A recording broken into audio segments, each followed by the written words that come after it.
Hope you like my video and if you like my video then like share and subscribe to my channel. आज की इस video में हम करेंगे class 10th exercise 5.2। So our first question is there is a table given in which value of a d n and a n one is left blank. तो हमें उसकी value निकालनी है। जो भी यहाँ ब्लैंक है आप टेबल देख सकते हैं। तो फर्स्ट इसके सभी पार्ट्स में क्या फॉर्मूला रहेगा हमारा, ए एन का जो फॉर्मूला था एन टर्म का, a n equal a plus n minus one into d. तो ए डी एन और ए एन में से कोई तीन चीज़ दे दी हैं, एक चीज़ पूछ ली है, तो इस फॉर्मूला से इजीली निकाल सकते हैं। So first part is a is 7, d is 3, n is 8। we have to find an. So an is a plus n minus 1 into d, 7 plus 7 into 3. तो this comes out to be 28. Second part में a है -18, d हमें find out करना है, n है 10 और a n है 0।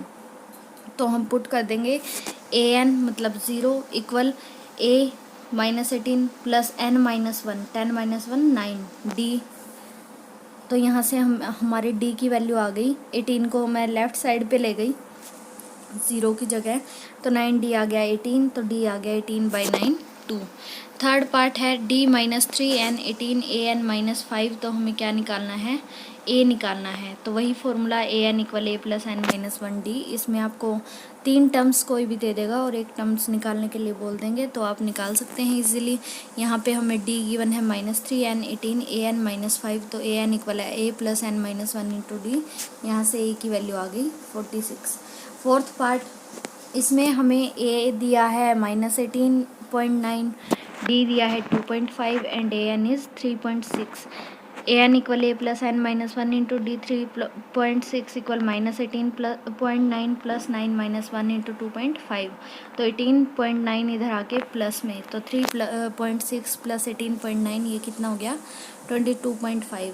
और ये जो 2.5 था मल्टीप्लाई में, ये यहाँ के क्या हो गया लेफ्ट साइड पे डिवाइड में, इक्वल n माइनस 1। ये चला गया कंप्लीट 9 पे, तो n माइनस 1 है 9, तो n कितना आ गया 9 प्लस 1 10। फिफ्थ पार्ट में a है 3.5, d है 0, n है 105। तो आप वैसे तो यहाँ से सिंपली देख सकते हैं, अगर d 0 है तो कांस्टेंट सीरीज़ है, कांस्टेंट रहेगी वैल्यू इसकी, तो कोई भी टर्म हो क्या आएगी 3.5। आप फॉर्मूले से भी निकाल सकते हैं। Second question is 30th term of AP 1074 is, इसकी हमें 30th टर्म निकालनी है। तो सबसे पहले हम क्या लिखेंगे, a और d निकाल लेंगे। यहाँ से a है 10, d 7 माइनस 10 कितना आ गया -3। तो 30th टर्म फाइंड आउट करनी है। a 30 क्या होगा, a plus n minus 1 into d. तो a 30 होगा a प्लस 29d। हम डायरेक्ट लिखेंगे, जैसे a 8 निकालना है तो हम लिखेंगे a प्लस 7d। तो a 30 क्या हो गया a प्लस 29d। a की वैल्यू रख देंगे 10, d की -3। तो यहाँ से a 30 क्या आ गया -77। इसी का सेकंड पार्ट है 11 टर्म ऑफ द AP निकालनी है। 11 term of the AP -3 minus 1/2। सबसे पहले a -3 d -1/2 -3 ये आया 5/2।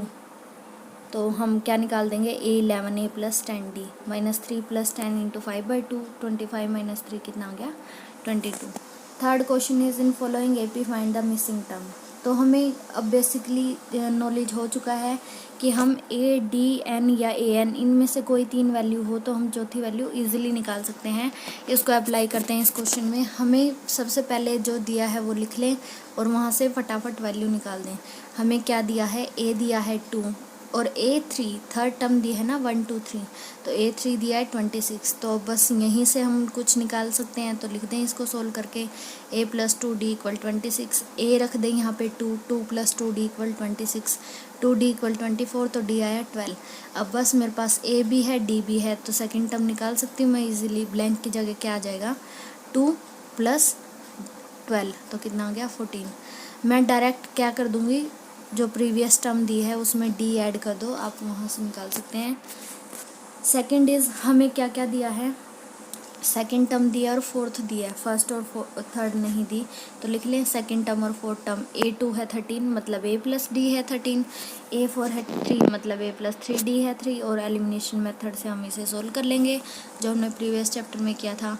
a से कैंसिल आउट साइन चेंज करके, तो d की वैल्यू यहाँ से आ गई -5। 1 में पुट किया अगेन, तो a की वैल्यू आ गई 18। अब बस जो निकालना था a की 18, ये तो हमारी आ ही चुकी है। a3 क्या हो जाएगा, डायरेक्ट 13 में क्या ऐड कर दें, d। 13 में d ऐड कर दें, d है -5, तो 13 में से 5 गया 8। यहाँ मैंने फॉर्मूला से भी निकाल के दिखाया हुआ है। इसी का नेक्स्ट पार्ट है, a दिया है 5 और फोर्थ टर्म दी है 9 इंटू 1/2, सेकेंड और थर्ड टर्म निकालनी है। तो a4 की हेल्प से निकाल लेंगे। a + 3d दिया है, यहाँ से d आ गया मेरा 3/2, तो a2 आ गया 5 + d, और ये टर्म जो आएगी उसमें अगेन d ऐड कर देंगे, तो ये आ गया 13/2 एंड 8। इसका फोर्थ पार्ट है -4, 4 टर्म्स मिसिंग है बीच में, 6 टर्म दी है 6, तो लिख ले a - 4 a6 = 6। a6 क्या होता है, a + 5d = 6। a की वैल्यू रख दी -4, तो d आ गया यहाँ से 2, d2 आ गया बस। अब -4 + 2 -2 -2 + 2 0 0 + 2 2 2 + 2 4, सारी टर्म्स आ गए हमारे पास। फिफ्थ पार्ट है, फर्स्ट टर्म नहीं दी हमें दी है सेकंड और सिक्स्थ। a2 है 38, मतलब a + d 38 है। a6 है -22, मतलब a + 5d -22 है। यहाँ से एलिमिनेशन मेथड से हम क्या निकाल लेंगे, d की वैल्यू, और d की वैल्यू पुट करते ही a की वैल्यू आ जाएगी। a आया -15, अब d 13 - 15 23, 23 - 15 8, और 8 - 15 -7। Fourth question, which term of the AP is 78। अब आपको यहाँ क्या ध्यान रखना है, इसने पूछा है विच टर्म, तो हमें AN नहीं निकालना, हमें N निकालना है। क्या निकालना है, N निकालना है। AN हमें गिवन है 78, तो AN 78 है। A और D हम सीरीज से निकाल लेंगे, तो N हमारा इजीली आ जाएगा। AN = A + n - 1 × D। N मेरा यहाँ से 16 आ रहा है। फिफ्थ है, find number of terms in AP। Number of terms का भी क्या मतलब होता है, N निकालना है, तो N फाइंड आउट करना है हमें। A और D हम यहाँ से निकाल लेंगे AP से, और AN दिया है 205। इसको कंप्लीट सोल्व करके N की वैल्यू निकालनी है। आप इसे करके देख लीजिए, यहाँ से N की वैल्यू 34 आती है, और यहाँ से N की वैल्यू 26 आ रही है। ये मैं आपको 1 मिनट यहीं पे पॉज कर देती हूँ, ताकि आप अच्छे से इस क्वेश्चन को देख सकें। And for next question, see my next video. Thanks for watching.